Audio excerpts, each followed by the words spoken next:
everyone, Cornelia from Piping Petals. Welcome to my online tutorial for piping a buttercream lily. In this tutorial, I'll demonstrate a technique and discuss the equipment you'll need to pipe an American buttercream lily on a cupcake.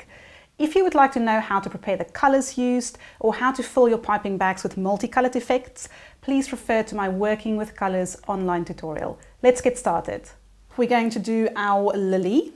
So I'm going to stick with my Wilton 352. We're going to also need the bigger version of the same nozzle, the Wilton 366. And you're also going to need two round tip nozzles, a 2 and a 3.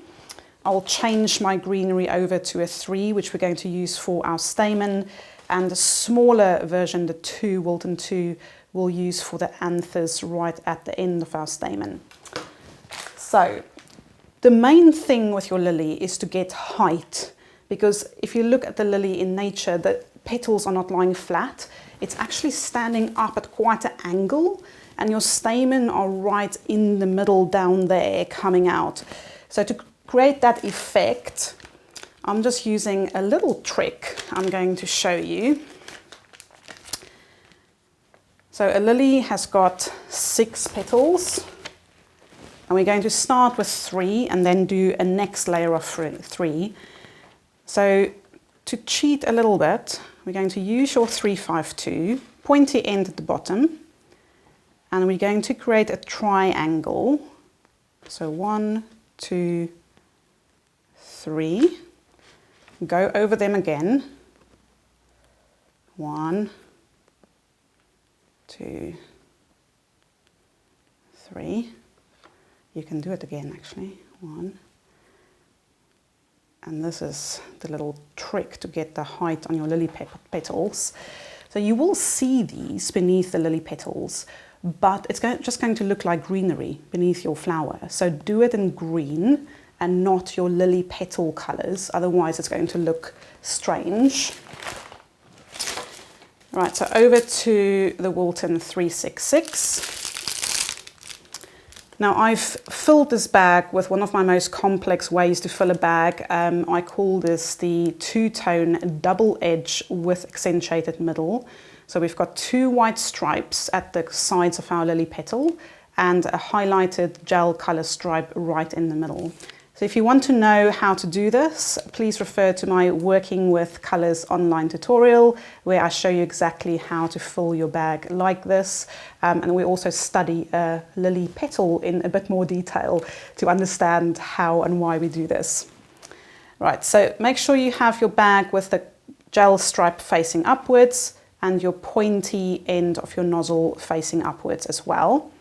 And just starting at the base of the green structure you've created, give quite a big squeeze and pull up.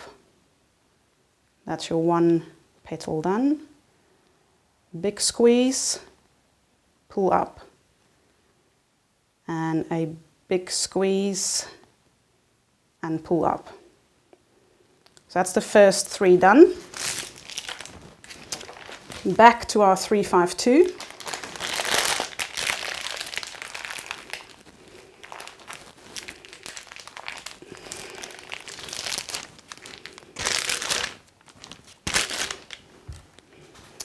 So we're now going to create the same support structure for our next 3 petals.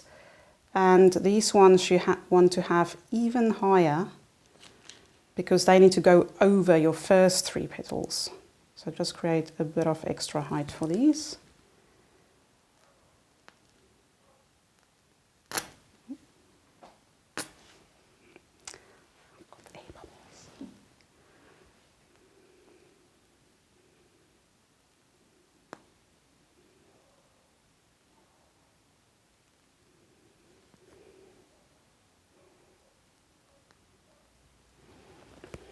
Okay.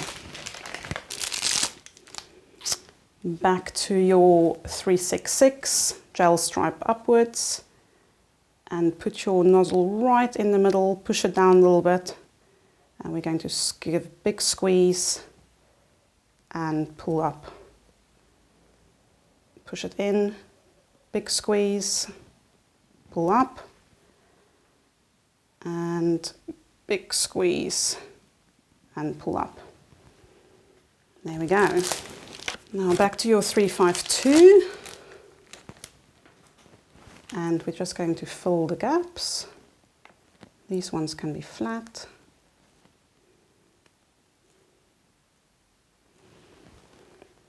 Now we're just going to change the tip on this one. I'm working with a Wilton small coupler, which is quite useful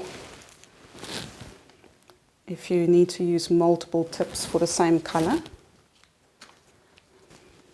So I've changed it to a Wilton 3. Okay, now the trick with this is to build up your stamen quite strong.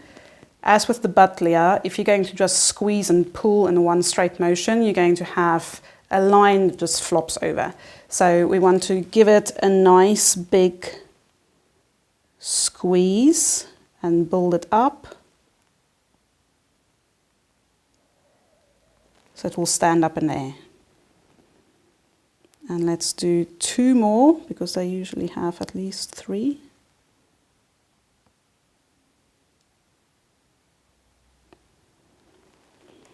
Two.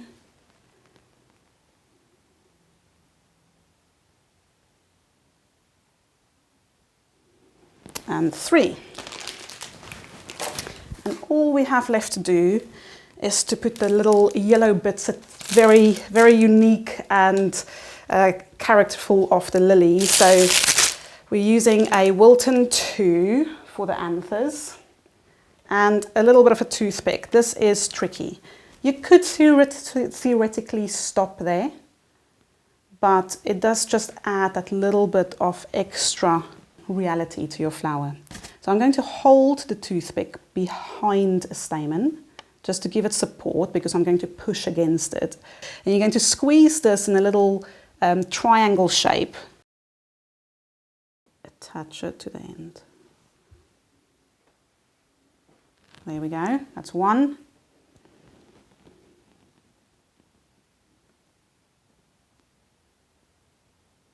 2.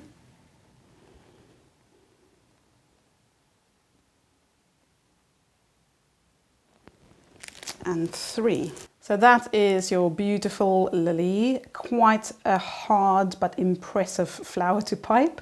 And you've got your anthers, which is just creating a really, really realistic look.